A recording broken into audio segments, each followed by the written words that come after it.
नमस्कार दोस्तों, स्वागत है आपके स्पीडी सक्सेस चैनल पे। स्पीडी सक्सेस की इस वीडियो में हम देखेंगे मध्यकालीन भारत के इतिहास में किस तरीके से मुस्लिम आक्रमण आए थे और मुस्लिमों ने किस तरह से भारत में अपना राज करना शुरू किया था। पिछले वीडियो में हमने चर्चा की थी कि किस तरीके से इस्लामिक संस्कृति का उदय हुआ था और पैगंबर मोहम्मद किस तरीके से 613 ईस्वी में अपने एक नए धर्म का प्रचार करना शुरू कर दिए थे। इसके बाद जो है हम आज ये भारत के इतिहास पढ़ने वाले हैं, क्योंकि हम भारत के इतिहास में सबसे ज़्यादा चर्चा इस्लामिक राजाओं की होगी, इसलिए वो पिछले वीडियो में एक इस्लामिक संस्कृति का उदय पढ़ना जरूरी था। तो जो भी हमारे इस चैनल को अभी नए आए हैं और ये वीडियो पहली बार देख रहे हैं तो प्लीज़ एक बार उस वीडियो को भी देखिए, ताकि एक इस्लामिक संस्कृति के बारे में आपको एक बेसिक नॉलेज हो सके। उसके बाद ये वीडियो ज़रूर देखिएगा। इसमें हम पहले अरब आक्रमण पढ़ेंगे और फिर इसके बाद किस तरीके से तुर्की आक्रमणकारी भारत में आए थे और भारत में धीरे धीरे अपनी प्रसिद्धि बनाते चले गए थे, उसका चर्चा शुरू करेंगे। चलिए अब शुरू करते हैं वीडियो। देखिए, सबसे पहले अरब तुर्की की जो हमने बात की यहाँ पर, तो यहाँ पर देखिए सबसे पहले अरब क्या थे। यहाँ पर आज की डेट में जो अफ्रीकन कंट्री है, बिल्कुल बीचों बीच ग्लोब में, जिस तरह से भूमध्य रेखा, कर्क रेखा, मकर रेखा तीनों यहाँ से गुजर रही होती हैं, तो वो चीज़ है अरब देश थे कि यहाँ पर अफ्रीकन कंट्री। और उसके पहले एक ऊपर यहाँ पर आता है यूरोपियन कंट्री। यहाँ पर जो है यूरोपियन कंट्री में पहले के ज़माने में तुर्किश लोग ज़्यादातर जो है रहा करते थे। और यहाँ पर जो है नीचे अरब में बेसिकली ये इजिप्ट, सीरिया वगैरह में ये ज़्यादातर अरबिक लोग जो है अपना विस्तार करते चले गए। और फिर इसके बाद फिर यहाँ इनके राइट साइड में आता है यहाँ पर भारत, यहाँ पर अर्थात एशिया पहले के ज़माने में पूरा एक तरीके से भारत ही हुआ करता था, एक अखंड भारत। तो ये लोग जो है सबसे पहले जो है भारत में आक्रमण करना शुरू किए थे सिर्फ और सिर्फ धन की लालच में। जब धन की लालच में ये पैसा इकट्ठा करने के लिए शुरू किए, फिर इनके बाद समझ में आया इन लोगों को हम लोग जो अपना विस्तार जो है भारत में ही कर देते हैं, तो इस तरह से हमारी संस्कृति भी बढ़ेगी, दुनिया में इस्लाम बढ़ेगा और हम लोग जो पैसे की ऐश भी करेंगे। तो उस हिसाब से ये लोग भारत में जो है धीरे धीरे बसना शुरू करते हैं। तो इसकी एक क्रोनोलॉजी है जिसको हम इस वीडियो में देखने वाले हैं। तो सबसे पहले अरब आक्रमण की चर्चा करते हैं। देखिए, अरब आक्रमण में सबसे पहले अरबिक लोग जो है सिंध विजय की बात करते हैं। सिंध विजय की जो हमको नॉलेज है वो किससे मिलती है? चशनामा नामक एक पुस्तक से। इसके रचयिता तो वैसे आज मिलते नहीं हैं, पर कुछ लोगों के अनुसार, कुछ इतिहासकारों के अनुसार बिलादुरी नाम का एक व्यक्ति था जिसने चशनामा नाम की पुस्तक को लिखी थी। बिलादुरी ने एक और किताब लिखी थी जिसका नाम था फुतुह अलबलदानी ने, माफ़ कीजिएगा, फुतुह अलबलदानी। ये दोनों किताब से हमें सिंध विजय के बारे में इंफॉर्मेशन मिलती है, जिसके रचयिता है बिलादुरी। अगर इन क्वेश्चन आता है तो ये बिलादुरी इसके लेखक हैं, तो लिख लीजिएगा। और अगर नहीं भी आता है नन ऑफ दीज में, तो वो नन ऑफ दीज आप टिक कर सकते हैं, पर बिलादुरी अगर लिखा है तो उसको आप टिक जरूर करिएगा, ये बेहतर आंसर होगा। खैर, तो ये चीज़ चशनामा की हमने चर्चा कर ली। अब बात करते हैं किस तरीके से अरब आना शुरू होते हैं। ये शुरुआत होती है 700 AD में, जब दशमिक के खलीफा जिनका नाम रहता है वलीद और इनके साथ रहते हैं इनके इराकी गवर्नर जिनका नाम रहता है अल हज्जाज। ये दोनों लोग भारत के दक्षिणी हिस्से में आए थे, जिसका नाम आज की डेट में श्रीलंका पड़ता है। वो श्रीलंका वाले क्षेत्र में आकर के श्रीलंका के राजा से मिलते हैं। तो जैसे एक भारतीय संस्कृति रहती है कि कोई हमारे घर से जाता है तो हम उसको कुछ गिफ्ट देते हैं या विदाई वगैरह दिया करते हैं, तो उसी विदाई के तहत जो श्रीलंका के राजा ने भी ये दशमिक के खलीफा वलीद और इनके इराकी गवर्नर को कुछ मतलब संपत्ति गिफ्ट की, कुछ संपत्ति गिफ्ट की, कुछ पितृहीन महिलाओं को जो है गिफ्ट किया। इसके अलावा कई सारे बहुमूल्य रत्नों को भी इन्होंने गिफ्ट किया था, जिसको ले करके ये समुद्र के मार्ग के द्वारा जो है अपने देश में इराक को जा रहे थे। आज की डेट में हम लोग पढ़ते हैं कि एक चाबहार पोर्ट है जो भारत बना रहा है ईरान में, और इसके अलावा ग्वादर पोर्ट है जो पाकिस्तान में चाइना बना रहा है। तो उसी समय जो है चाबहार और ग्वादर पोर्ट के बीच का एक हिस्सा हुआ करता था, कोई था वहाँ पर। जब लोग पहुँच रहे थे तब कुछ समुद्री लुटेरे वहाँ पर बहुत ज़्यादा आतंक मचाए रहते थे। ये लोग अपने घमंड पे चले गए कि भाई हम खलीफा हैं, हमको क्या होगा, पर वहाँ समुद्री लुटेरों ने इन लोगों को भी नहीं छोड़ा और इन पे भी अटैक करके ये जितना भी जो पैसा धन वन लेके गए थे सारा का सारा लूट लिया और इन लोगों को जो है काफ़ी बेइज्जत भी कर दिया। इस बेइज्जती के कारण जो है दशमिक के खलीफा वलीद का तो बहुत ज़्यादा एकदम पारा हाई हो गया। अब ये सोच रहे थे कि हम कैसे इस प्रकार से मतलब इस बेइज्जती का बदला लें। तो ये एक वहाँ छोटे से रेगूसी देश के राजा रहते हैं जिसका नाम रहता है राजा दाहिर, उनसे बोलते हैं कि ये क्षेत्र तुम्हारे अंडर में आता है तो तुमको इसकी भरपाई करनी होगी, या तो तुम जो है यहाँ जो समुद्री लुटेरे जिन्होंने हमारा पैसा लिया उनसे जो है पूरा हमारा खजाना और स्त्री सहित हमको वो वापस लौटाओगे, या तो फिर जो है हम तुमसे इसकी भरपाई करवाएंगे। दशमिक ने बोला आप अगर बोलेंगे तो हम कोशिश तो कर देंगे महाराज, पर हमारा इन समुद्री लुटेरों पे कोई बस नहीं चलता है, हम सिर्फ कोशिश कर सकते हैं। तो इस पर दशमिक के खलीफा ने जो है और फोर्स करते हुए बोला कि तुमको जो है ये चीज़ करना ही पड़ेगा और जो है हमारा पैसा लाना ही पड़ेगा। अब जो भी हो, राजा दाहिर थे तो एक राजपूत राजा ही, तो जिसके कारण से ये तो अपनी इज्जत के चक्कर में आन बान शान के लिए इन्होंने साफ साफ बोल दिया कि आप कुछ भी हो, हम सिर्फ एक कोशिश की बात कर रहे थे, अगर आप हमको फोर्स करेंगे तो हमको इससे कोई मतलब नहीं है, आप चाहें तो जो करना हो आप कर लीजिए। तो इससे गुस्सा होकर के दशमिक के खलीफा वलीद फिर अपने जो है युद्ध छेड़ देते हैं, और गुस्से के साथ साथ जो वलीद को अपनी एक जो खोई हुई इज्जत थी अपने क्षेत्र में वो वापस पाने का एक मौका हो जाता है कि भाई अब हम दाहिर को निपटाएंगे, एक तो ये कमज़ोर राजा छोटा राजा है तो उससे हमारा पैसा भी आ जाएगा और हम ये क्षेत्र को भी कब्जा कर लेंगे। तो इसी लालसा के चक्कर में वलीद ने सबसे पहले जो है भारत की तरफ जो है आक्रमण का रुख किया, जिसका जो है पहला राजा वो टारगेट होता है राजा दाहिर। तो 711 ईडी में दुबैदुल्ला नाम के अपने बेटे को भेजता है कि जाओ तुम दाहिर से युद्ध करो और उसको बंदी बना के हमारे सामने पेश करो। तो दुबैदुल्ला जाता है दाहिर से युद्ध करने और काफ़ी अंडर एस्टिमेट करके जाता है।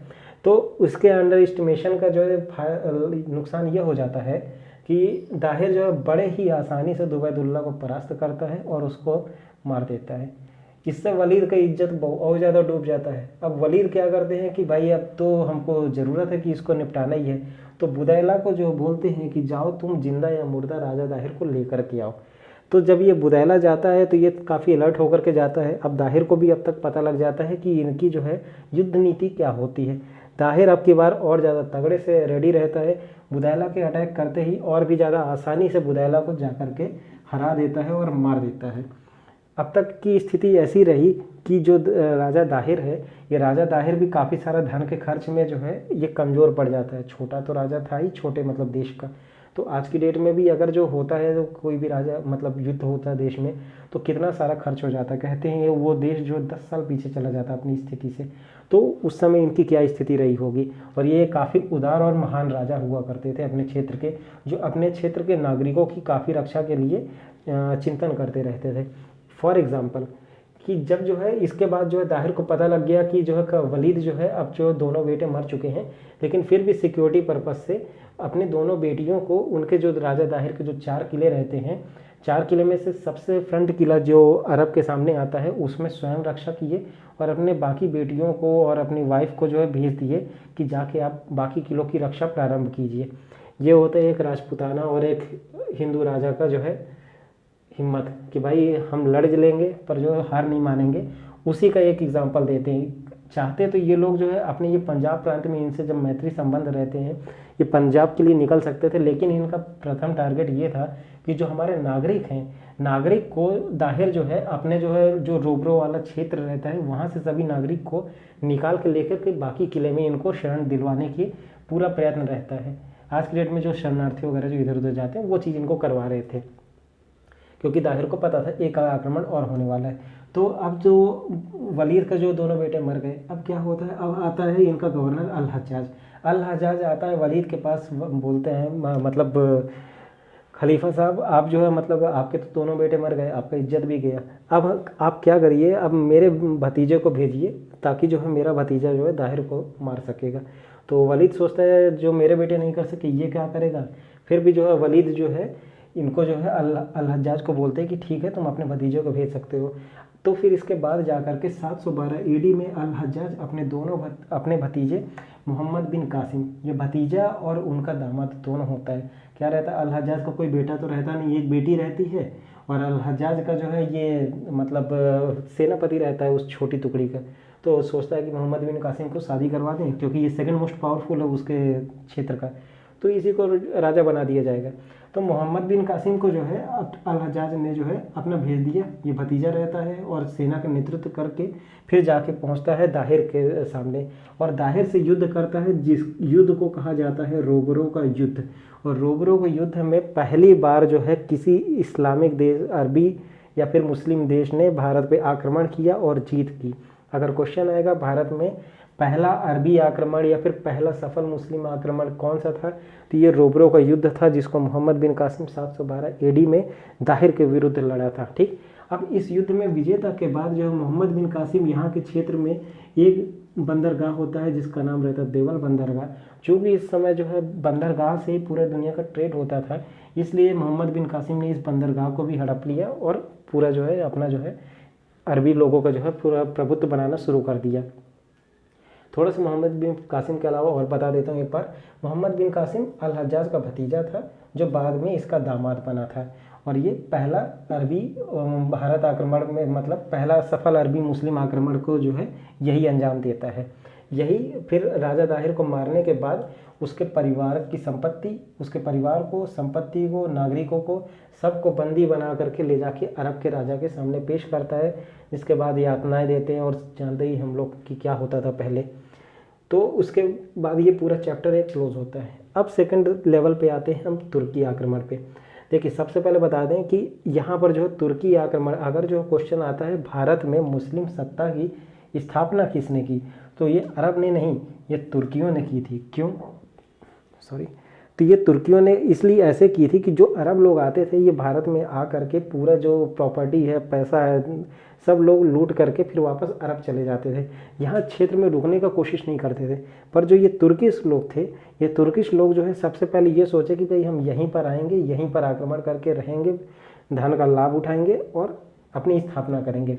इसलिए भारत में पहली मुस्लिम सत्ता की स्थापना तुर्किश ने की थी।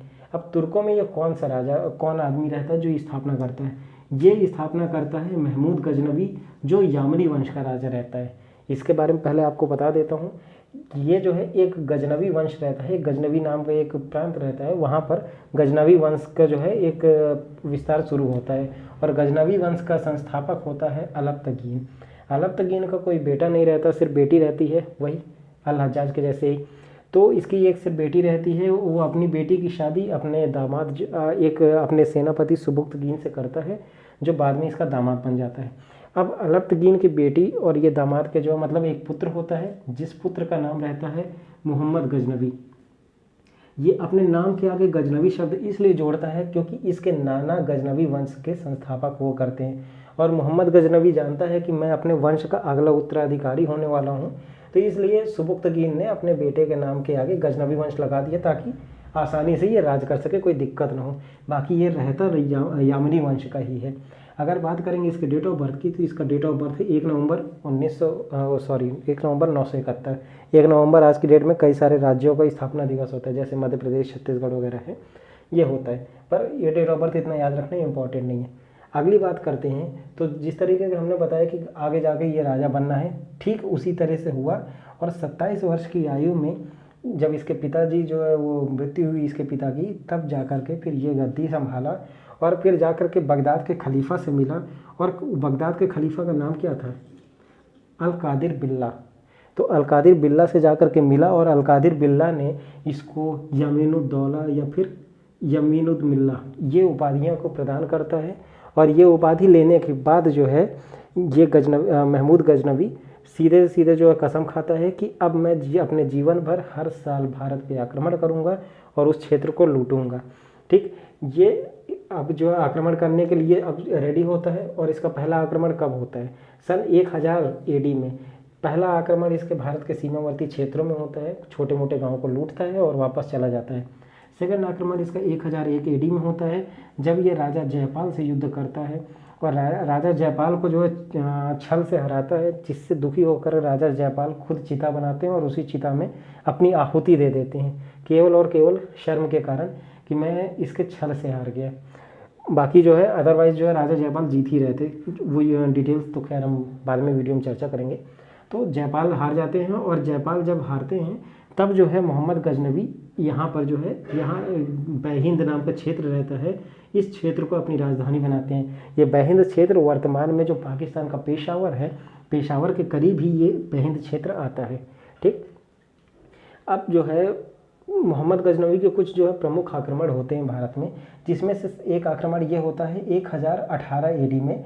ये भारत में इसका सबसे प्रबल आक्रमण कहा जाता है, जो कन्नौज क्षेत्र में हुआ था। इसके अलावा एक बहुत ही फेमस क्षेत्र वो का आक्रमण है जिसको सोमनाथ का आक्रमण कहा जाता है। ये सन 1025 एडी में हुआ था, और ये मोहम्मद गजनवी का 16वां आक्रमण है। और यहाँ पर जो 16वां आक्रमण में यहाँ पर गुजरात अर्थात जो है उस समय का जो है सौराष्ट्र क्षेत्र माना जाता था। तो सौराष्ट्र के राजा होते थे भीमदेव प्रथम। जब इनको पता लगा महमूद गजनवी भारत पे आक्रमण करने वाला है, तो ये आदमी डर के मारे भाग गया, और इसके ये राजधानी अनिलवाड़ा को ऐसे ही खाली छोड़ दिया, खुला ही ऐसे ही, जिसके कारण से महमूद गजनवी आज़ादी पा करके अनिलवाड़ा में पूरा लूट घसोट मचाया, और जा करके फिर यहाँ सोमनाथ मंदिर पे पहुँचा, और सोमनाथ जी जो शिव जी का मंदिर है वहाँ पर आक्रमण करता है, और जितना हो सके धन लेकर के जाता है। कहते हैं कि सोमनाथ मंदिर में इतना ज़्यादा धन था कि इसके 17 बार के आक्रमणों में भी जो है कभी मतलब पूरा इसका जो छोटे छोटे आक्रमण जो होते रहते हैं, कभी भी ये पूरा धन ले नहीं जा पाया। पर जो है एक सबसे प्रबल आक्रमण जो 16वां आक्रमण करता है सोमनाथ में, तो वहाँ पर जो है जितना ज़्यादा धन लेके जाता है कि रास्ते में जो इसके जो गधे वगैरह लेके जाते हैं, गधे के ऊपर जो धन रहता है सब रास्ते में गिरता जाता है, पर कोई भी वो गिरा हुआ धन को भी ये सोने को उठाता नहीं है। क्यों? इतना सारा ले करके ही जाते हैं कि ये बच ही नहीं पाता है। सोचते हैं हम ले करके कहाँ जाएंगे, तो वो रास्ते में गिर रहा है और गिरता चला जा रहा है। आज की डेट में ऐसा हो तो सोचिए क्या हो। तो इस तरीके से ये जो है सब चला जाता है, सोमनाथ मंदिर को लूटता है, और सोमनाथ मंदिर को लूटने के बाद ये अपने आप को एक उपाधि देता है जिसको कहते हैं बुद्ध दूती, या तो फिर इसको और दूसरे शब्दों में कहा जाए ये मंदिरों का संहारक, या फिर बुद्ध सिकन, मूर्ति भंजक, बुद्ध सिकन या फिर बुद्ध दूती, ये सारे इसके नाम उपाधि को एक ही चीज़ है, वो कुछ भी धारण कर सकता है बोलते हैं। फिर इसके बाद इसका एक अंतिम आक्रमण होता है 1027 एडी में, ये इसका 17वां आक्रमण रहता है। क्या रहता है कि जब ये 16वां आक्रमण करके ये लूट करके सारा खजाना जब जाता रहता है, तो फिर वर्तमान में जो है पंजाब के क्षेत्र से जब निकलता है, तो वहाँ पर कुछ जो है यहाँ पर जाट लोग जो है यहाँ पर वहाँ कुछ डकैत टाइप के होते हैं, वो इसी जो है महमूद गजनवी के काफिले पे अटैक करता है, और जो है जाट लोग जो है इसका आधा खजाना लूट लेते हैं, जिससे गुस्सा होकर के महमूद गजनवी अपना 17वां आक्रमण जाटों के विरुद्ध कर देता है। ये होता है 1027 एडी में। ये क्या है, यहाँ पर महमूद गजनवी काफ़ी बीमार हो जाता है, जाट बहुत मारते हैं इसको, और ये 1 साल तक बीमार पड़ा रहता है और दुखी रहता है। तब 1027 में 17वां आक्रमण करता है, और जाटों को जो है काफ़ी मशक्क़त से हराता है, पर पूरी तरीके से हरा नहीं पाता है। इसके बाद फिर जा करके अपने क्षेत्र में आराम करता है वापस घर में, और सन 1030 एडी में ये महमूद गजनवी मर जाता है। और अब जो है ये इसका तो पूरा हिस्ट्री हो गया, महमूद गजनवी, तुर्क और ये अरब जितना भी था सारा जी। कुछ इंपॉर्टेंट बातें हैं जो हम लोगों की एग्ज़ाम के लिए बहुत ज़्यादा लाभदायक हो जाएंगी। महमूद गजनवी जब भारत आया था तो इसके साथ 2 लेखक या फिर 2 कविता लिखने वाले लोग भारत आए थे। तो ये 2 इतिहासकार कौन थे जो भारत आए थे? एक होता है अल-बरूनी, दूसरा होता है फिरदौसी। अल-बरूनी ने एक किताब लिखी थी जिसका नाम रहता है किताबुल हिंद या तहरीक हिंद, जो भी आप कहिए, ये दोनों एक ही नाम है। इसको लिखा था अल-बरूनी ने। इसके अलावा एक सेकंड किताब मिलती है जिसका नाम रहता है शाहनामा, किसके रचयिता होते हैं फिरदौसी। अगर जो हमको सोमनाथ आक्रमण के बारे में जो इन्फॉर्मेशन मिलती है, इस शाहनामा में बहुत ज़्यादा इन्फॉर्मेशन मिलती है। बेसिकली अगर देखा जाए कि तुर्किश आक्रमण का हमको नॉलेज कहाँ मिलती है, तो ये किताबुल हिंद या फिर शाहनामा, इन दोनों में मिलती है। और अरब के रिलेटेड जो इन्फॉर्मेशन मिलनी है वो किससे मिलती है? ये चचनामा नामक पुस्तक से मिलती है। तो ये तो इसके कुछ इन्फॉर्मेशन हुई। इसके अलावा हाँ, सुल्तान उपाधि धारण करने वाला पहला तुर्की राजा कौन होता है? तो यही होता है मोहम्मद गजनवी, जिसका मोहम्मद गजनी नाम रहता है। कंफ्यूज मत होइएगा, गजनी गजनवी एक ही है। ये पहला तुर्किश राजा होता है जिसने सुल्तान की उपाधि धारण की रहती है। और इसको सुल्तान की उपाधि कौन देता है? इसको सुल्तान की उपाधि अलकादिर बिल्ला देता है, उपाधि देता है, और साथ में 2 ठो नाम देता है जिसका नाम रहता है यमीनुद्दौला या फिर यमीनुद्दमिल्ला। तो फिलहाल तो इस वीडियो में जितना भी मैंने बताया ये चीज़ पूरा एक इंडिया में आक्रमण करने का एक कंप्लीट वीडियो होता है।